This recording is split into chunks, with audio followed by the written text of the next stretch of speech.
रामचरितमानस में लिखा है, राम बंदहु गुरु पद कंज, कृपा सिंधो नर रूप हरि। हे राम बंदहु गुरु पद कंज, कृपा सिंधो नर रूप हरि।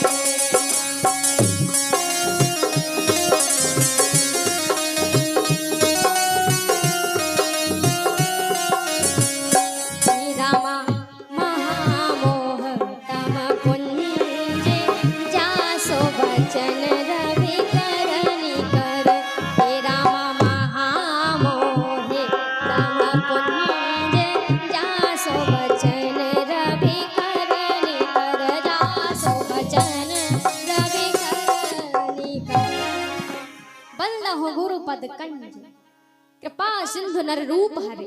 नर हरि, तुलसीदास जी महाराज के गुरु जी का नाम था नर हरिदास जी। तो इसके बहाने उन्होंने अपने गुरु जी की भी वंदना की है। गुरु जी की वंदना की, गुरु जी के चरणों की वंदना की, उनके नखों की वंदना की है। बंदा हो गुरु पद पदुम पदागा, बंदा हो गुरु पद पदुम पदागा, सुरज सुवास सरल अनुरागा, सुरज सुवास सरल अनुरागा।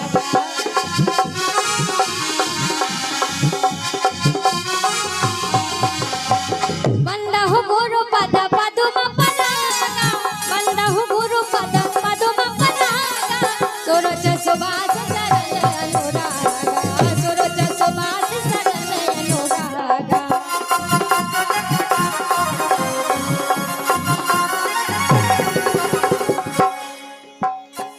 अमिये मोरे माया चूरन चारू, अमिये मोरे माया चूरन चारू, समन सकल भव रुचि परिवारो, समन सकल भव रुचि परिवारो।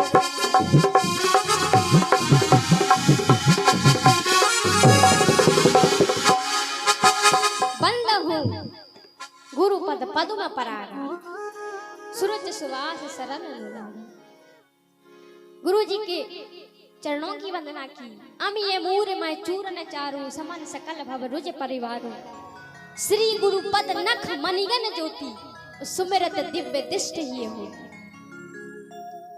श्री गुरु पद नख, नखों की वंदना की है तुलसीदास जी ने।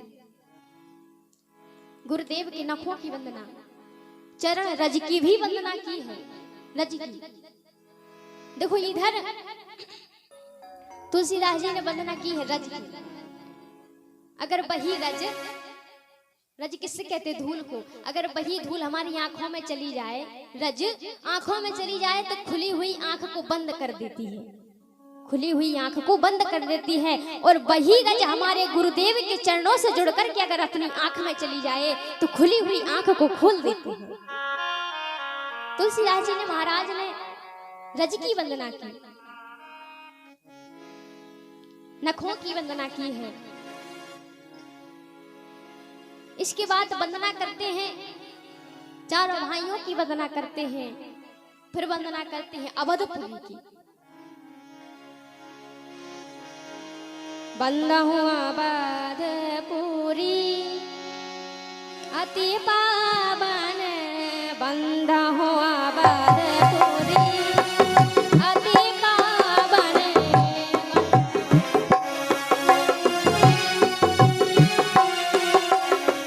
बंदहु अवधपुरी अति पावन, सरजू सरी कलि कलुष नसावन।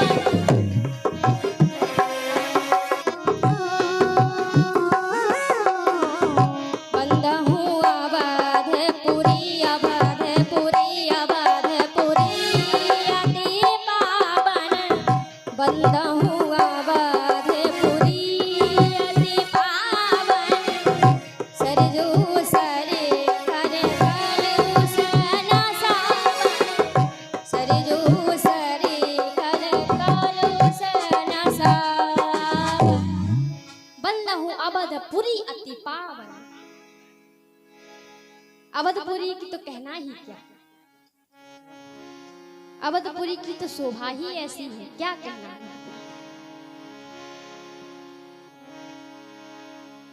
अवधपुरी में तो एक कनक भवन भी है और कनक भवन से प्रार्थना करती हूँ कि सभी के ऊपर कृपा बरसाए रखे।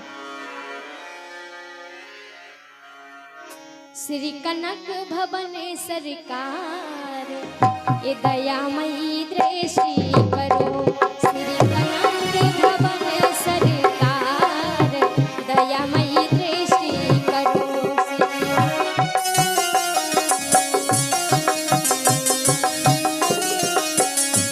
श्री कनक भवन सरकार दयामयी दृष्टि करो।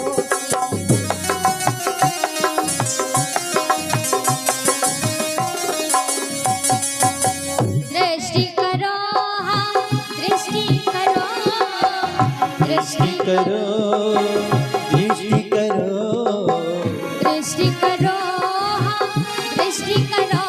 श्री कनक भवन सरकार दयामयी दृष्टि करो। कनक भवन सरकार दयामयी दृष्टि करो।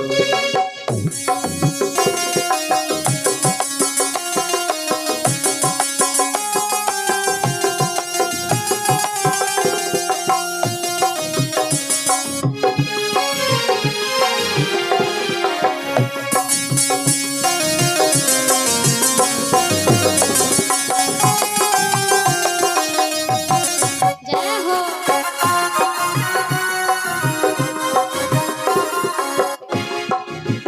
वो श्री कनक भवन सरकार दयामयी दृष्टि करो। श्री कनक भवन सरकार दयामयी दृष्टि करो। वो श्री कनक भवन सरकार दयामयी दृष्टि करो। अवधपुरी की वंदना की है तुलसीदास जी महाराज ने। बंद हूँ अवधपुरी अति पावन। देखो अयोध्या धाम से एक बात याद आती है, घटना कि अयोध्यापुरी में एक घोड़ी रहा करती थी। कहाँ? कनक भवन सरकार में घोड़ी। और वो घोड़ी कैसी थी कि जब भगवान की कनक भवन सरकार की चल मूर्ति जब विमानों के साथ फिराई जाती थी नगर में, तो उस घोड़ी को रथ के पहियों में जोती जाती थी।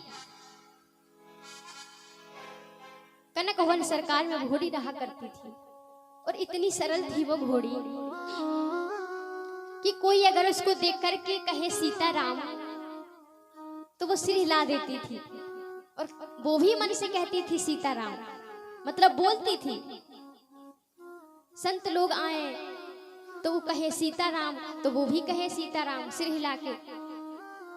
तो संतों ने उसका नाम रख दिया क्या? श्यामा जी। श्यामा जी रख दिया उसका नाम। श्यामा जी बहुत सरल थी। सभी लोग संत लोग कुछ भी कहे तो सीताराम करते जाए तो वो भी सीताराम करती जाए। और कनक भवन की जो मैनेजर थे उनका काम था कि घोड़ी को संभालना, उनको खाने पीने रखना। तो एक दिन देखा तो कहा कि अब श्यामा जी अब वृद्ध हो चुकी है, अब वृद्ध हो चुकी हैं तो इनको जहां से लाया था वहीं भेज दिया जाए और दूसरी घोड़ी का इंतजाम कर लेंगे तो फिर वो चलेगी। अब वृद्ध हो चुकी थी श्यामा जी। कनक भवन सरकार के मैनेजर ने सोचा कि जिनको यहाँ जहां से ले आया था इनको वहीं पे भेज दिया जाए, क्योंकि अब वो वृद्ध हो चुकी थी तो इतनी ज्यादा नहीं चलती थी, चल नहीं पाती थी। तो कनक भवन मैनेजर जो सरकार थे वहां पर वो मैनेजर थे तो उन्होंने कहा एक व्यक्ति से कि जाइएगा और रेलवे स्टेशन जाकर के एक डिब्बा बुक करवा लीजिए, क्योंकि ये घोड़ी जहां से आई थी इनको वहां पर वापस भेजना है। कहां से आई थी घोड़ी? टीकमगढ़ से आई थी, क्योंकि टीकमगढ़ के राजा हैं, उन्होंने कनक भवन सरकार बनवाया।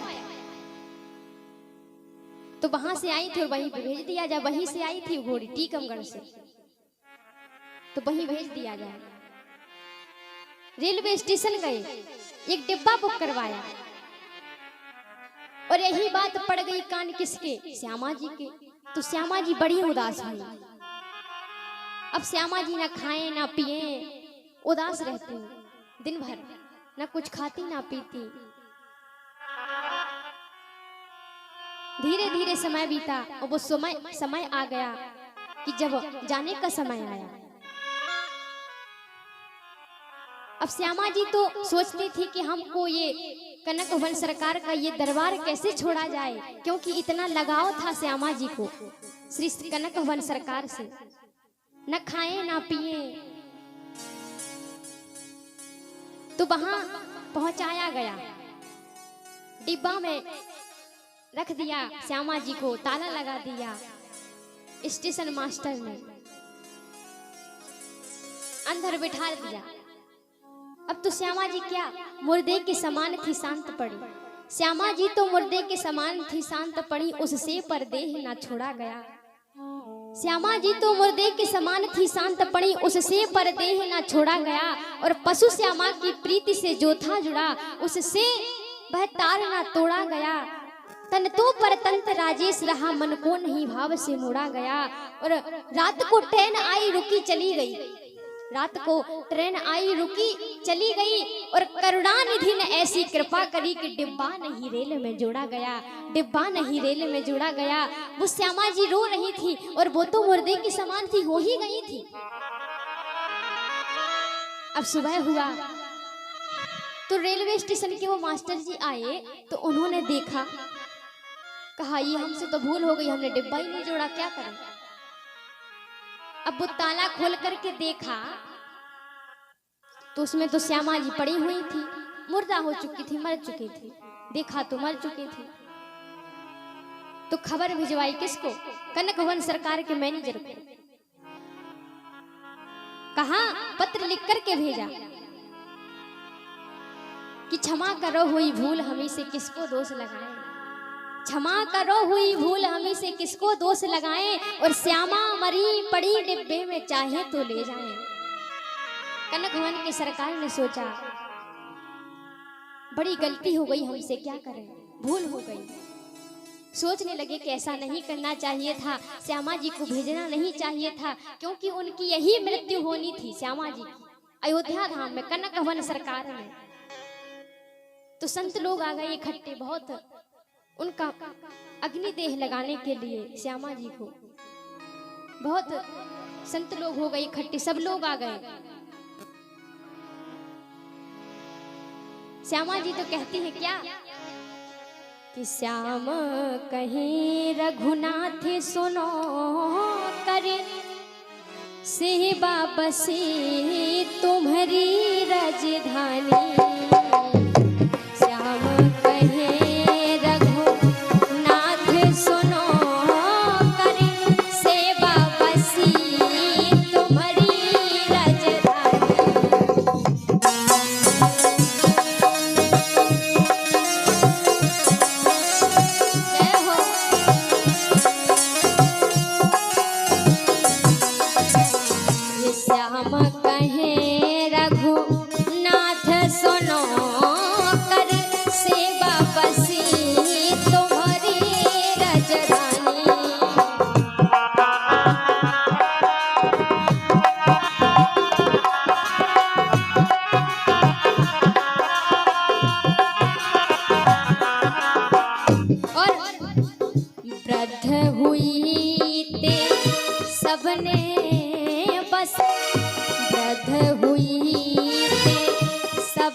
ने बस अवध छुड़ावे की हट ठानी। श्यामा जी तो रोती थी कि हमसे अवध छोड़ा नहीं जाएगा। उस श्यामा तो मर ही चुकी थी। जब सभी लोग इकट्ठा हो गए, अग्निदेह लगाने की बारी आई, तो एक कनक वन सरकार में एक जमादार